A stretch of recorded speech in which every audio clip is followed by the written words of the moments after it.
जयप्रकाश नारायण भारतीय इतिहास का वो नाम जिन्होंने स्वतंत्रता संग्राम से लेकर नए भारत के निर्माण में भी अहम भूमिका निभाई। संपूर्ण क्रांति के जनक कहे जाने वाले जेपी की जयंती 11 अक्टूबर को मनाई जाती है। बिहार में भी उनकी जयंती मनाई गई, लेकिन जेपी की जयंती पर राजनीति हावी हो गई। देखिए इस रिपोर्ट में।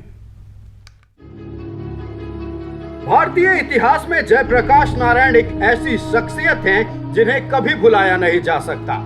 अमेरिका से 1929 में भारत आने के बाद वो स्वतंत्रता संग्राम में शामिल हो गए, कई बार जेल भी गए। 1939 में द्वितीय विश्व युद्ध के दौरान अंग्रेज सरकार के खिलाफ लोक आंदोलन का नेतृत्व भी किया। स्वतंत्र भारत में केंद्र की इंदिरा सरकार की तानाशाही रवैया के विरुद्ध उन्होंने 1974 में क्रांति का ऐसा बिगुल फूंका जिसने इंदिरा सरकार को देश से उखाड़ फेंका।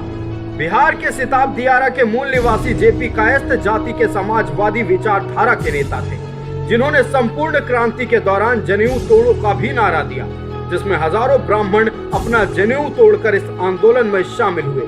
जेपी के आंदोलन ने देश को कई नामचीन नेता दिए, जिसमें लालू प्रसाद यादव, नीतीश कुमार, रामविलास पासवान, शरद यादव, सुषमा स्वराज जैसे कई बड़े नाम शामिल हैं।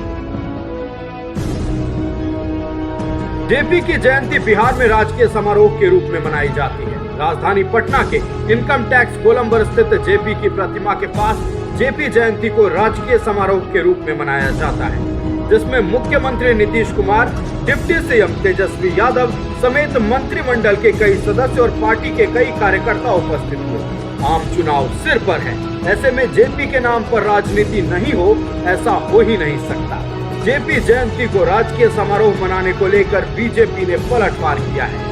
बीजेपी ने आरोप लगाया कि जिस कांग्रेस के खिलाफ जयप्रकाश नारायण ने पूरे देश भर में क्रांति किया था, उन्हीं के शिष्य कांग्रेस का दामन थामकर राजनीति कर रहे हैं। लोकनायक जयप्रकाश नारायण जी तानाशाही, हिटलरशाही, भ्रष्टाचारी वंशवाद के खिलाफ खुलकर इसी धरती से जो अभियान शुरू किए थे, पूरा देश उस अभियान को स्वीकार किया था।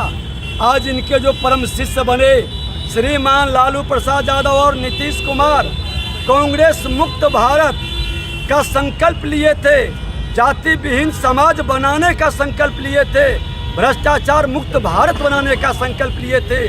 आज ये लोग जातीय उन्माद पैदा करके कांग्रेस युक्त भारत और भ्रष्टाचारियों की साम्राज्य, वंशवादियों की साम्राज्य बनाना चाहते हैं। आज लोकनायक जयप्रकाश नारायण जी का आत्मा ऐसे शिष्यों के कृत्य के कारण दुखी है। राजनीतिक बयानबाजी के बीच सबसे बड़ा सवाल, क्या जयप्रकाश नारायण ने देश और बिहार के लिए जो सपना देखा वो पूरा हो पाया? जयप्रकाश नारायण ऐसे शख्सियत का नाम है जिन्होंने केंद्र की बहुमत वाली कांग्रेस की इंदिरा सरकार को उखाड़ फेंका था। स्वतंत्रता संग्राम में अहम भूमिका निभाने वाले जेपी राजनीतिक स्वार्थ से परे और जाति बंधन से मुक्त होकर देश की सेवा की थी। आम चुनाव सिर पर है, ऐसे में उनकी जयंती पर सभी राजनीतिक पार्टियां अपनी अपनी रोटी सेकने में लग गई है। सहयोगी डब्लू के साथ मनोज नारायण सिंह, TV45 न्यूज, पटना।